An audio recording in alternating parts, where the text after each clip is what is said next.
Shalom saudara-saudara yang dikasihi Tuhan. Bersyukur hari ini bisa berjumpa kembali di dalam kehidupan kita yang penuh berkat yang Tuhan sediakan bagi kita. Dan biarlah kita yang mengenal kasih Tuhan, kita selalu bersyukur dan selalu bersukacita dalam hidup kita. Salam jumpa dalam program Tuhan adalah Gembalaku. Di dunia ini, Yesus Kristus seringkali dideretkan dengan tokoh-tokoh dunia ini.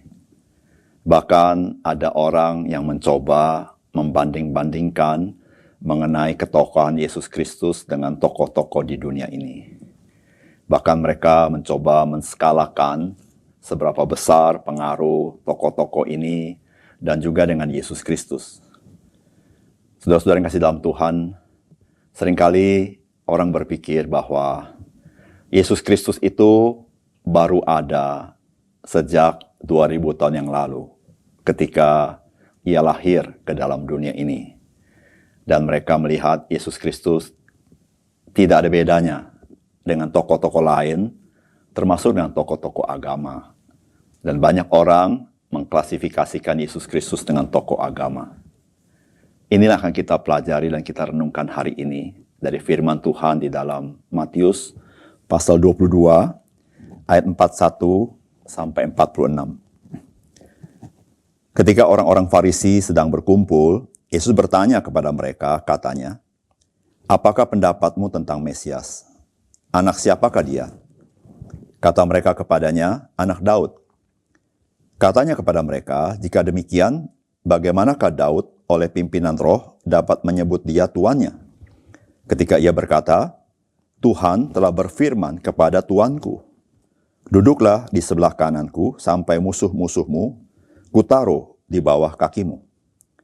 Jadi jika Daud menyebut dia tuannya, bagaimana mungkin ia anaknya pula? Tidak ada seorang pun yang dapat menjawabnya, dan sejak hari itu tidak ada seorang pun juga yang berani menanyakan sesuatu kepadanya. Saudara-saudara yang dikasihi oleh Tuhan,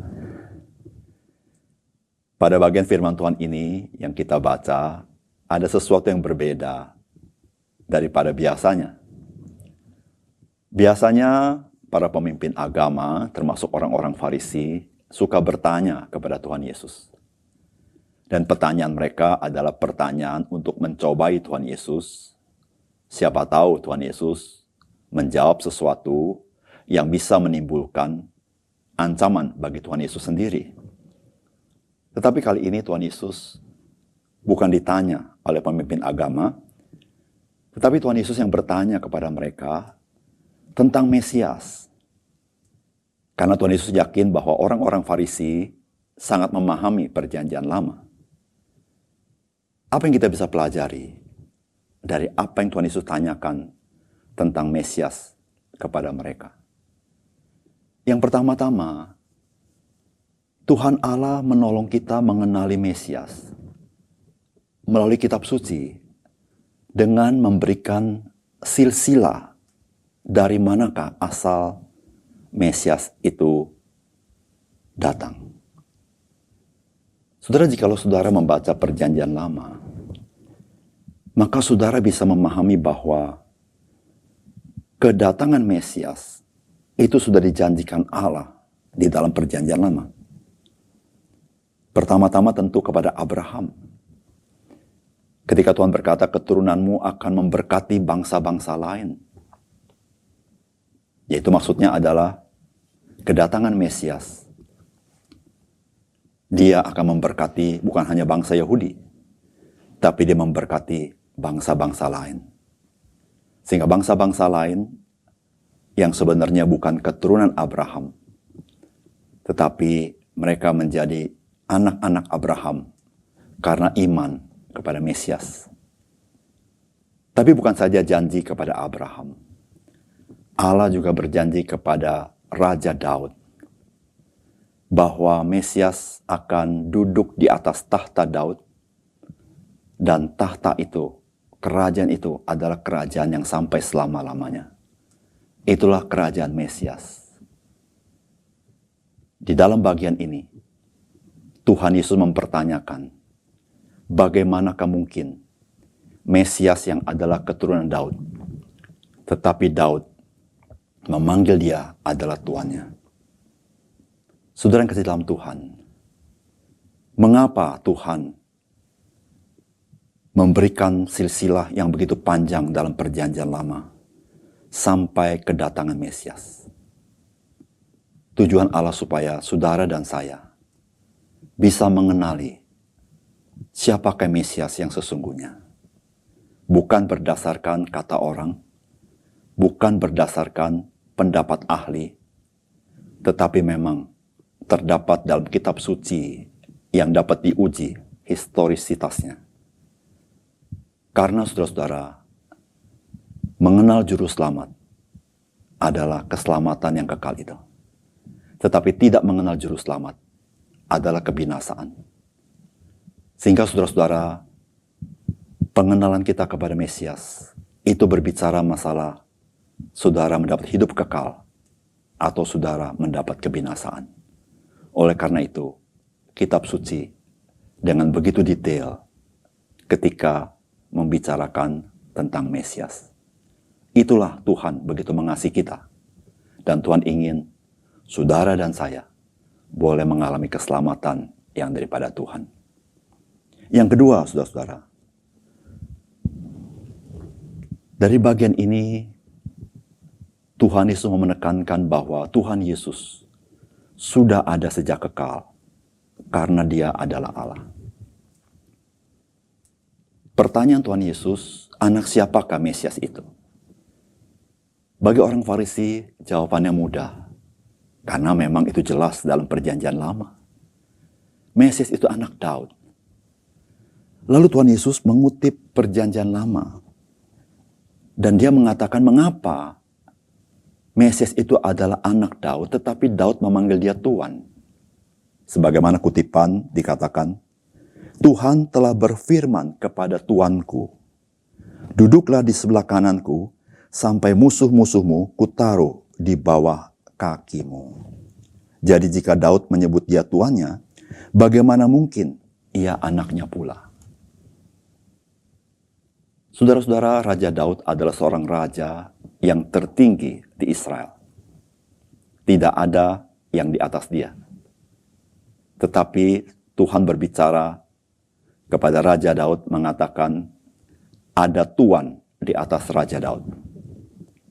Apa maksudnya? Saudara, tuan di atas Raja Daud tidak lain dan tidak bukan adalah Allah itu sendiri. Sehingga Tuhan Yesus mengatakan, mengapa Mesias adalah anak Daud? Karena memang kelahiran Tuhan Yesus setelah Raja Daud. Tetapi eksistensi Tuhan Yesus, Dia ada sebelum Raja Daud. Dan Dia adalah Allah itu sendiri. Oleh karena itu, saudara-saudara kasih dalam Tuhan, Tuhan Yesus memberitahukan kepada orang-orang Farisi dan termasuk kita hari ini, eksistensi Tuhan Yesus bukan ada 2000 tahun yang lalu. Dia sudah ada karena Dia Allah itu sendiri. Sebelum Raja Daud ada, Dia sudah ada. Sebelum Abraham ada, Dia sudah ada. Sebelum segala sesuatu ada, Dia sudah ada. Karena Dia adalah Allah yang menciptakan segala sesuatu. Dan Dia sendiri tidak diciptakan oleh siapapun. Karena Dia adalah Maha Ada. Oleh karena itu, saudara-saudara, Tuhan Yesus tidak dapat dibandingkan dengan tokoh apapun di dunia ini. Karena tokoh apapun yang sebesar apapun di dunia ini, hanya manusia belaka yang jatuh dalam dosa, yang perlu pengampunan dosa, yang perlu juru selamat. Tetapi Yesus Kristus, Dia adalah Allah itu sendiri yang datang ke dalam dunia, menjadi manusia, supaya Dia bisa menanggung dosa-dosa kita, sehingga barang siapa percaya kepadanya, dia boleh diampuni dan mendapat keselamatan. Bersyukurlah saudara, karena saudara dan saya boleh mengenal siapa Yesus. Karena itu pun adalah anugerah Tuhan yang Tuhan nyatakan kepada kita. Yang ketiga, saudara-saudara, saudara, firman Tuhan hari ini mengajar kepada kita supaya kita membuka hati bagi penyataan firman Tuhan. Karena itu yang Tuhan kehendaki. Mari kita jangan mengikuti teladan daripada orang-orang Farisi. Setelah mereka mendengar kebenaran yang Yesus katakan, mereka bukan mengaminkan, mereka bukan percaya, mereka bukan menerima. Mereka tidak menggubris dan meninggalkannya. Seberapapun kebenaran itu dinyatakan, jikalau kita tidak menggubrisnya, jikalau kita mengabaikannya, maka saudara dan saya tidak akan mengalami kebenaran itu. Seberapapun Tuhan mengasihi saudara dan saya, jikalau saudara dan saya tidak mau menerima kasih itu, saudara dan saya tidak akan menerima kasih yang Tuhan berikan kepada kita. Tetapi apa yang Tuhan mau daripada kita? Ketika Tuhan menyatakan kebenaran kepada kita dari firman-Nya, saudara, marilah kita menjadi orang rendah hati. Kita mau membuka hati, mau menerima kebenaran itu. Meskipun mungkin logika kita, pikiran kita belum mencapai apa yang disampaikan Tuhan kepada kita. Tetapi itu adalah sesuatu yang lumrah. Karena Tuhan melampaui pikiran kita. Saudara, marilah kita belajar terbuka kepada penyataan kebenaran firman Tuhan kepada kita. Sehingga kita menjadi orang berbahagia. Karena kita boleh mengenal Dia di dalam iman kita. Dan kita bersyukur Tuhan mengasihi kita dengan menyatakan kebenaran kepada kita. Mari kita berdoa. Bapa kami di surga, kami berterima kasih. Karena kami punya Alkitab, sehingga kami boleh meneliti, mempelajari dengan baik. Tapi kami mengakui ya Tuhan, kami seringkali mengabaikan penyataan Tuhan dalam kitab suci. Ataupun kami kurang meneliti dengan baik. Sehingga ya Tuhan, apa yang Tuhan ingin sampaikan kepada kami tidak terlalu perhatikan dengan baik. Tolong kepada kami ya Tuhan hari ini, supaya kami sadar ya Tuhan, pengenalan kami kepada Tuhan Yesus, bergantung kepada penyataan Tuhan melalui kitab suci. Sehingga dengan demikian ya Tuhan, kami boleh menjadi orang berbahagia ketika kami semakin mengenal Yesus dalam hidup kami. Karena kami tahu ya Tuhan, semua itu karena kasih Tuhan kepada kami, supaya kami diselamatkan. Tapi bukan itu saja, supaya kami mengalami sukacita di dalam Tuhan dalam hidup kami, dan hidup di dalam kebenaran.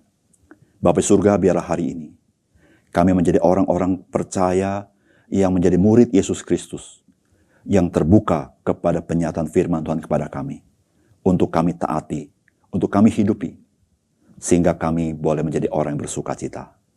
Terima kasih untuk firman-Mu hari ini. Dalam nama Tuhan Yesus kami berdoa. Amin.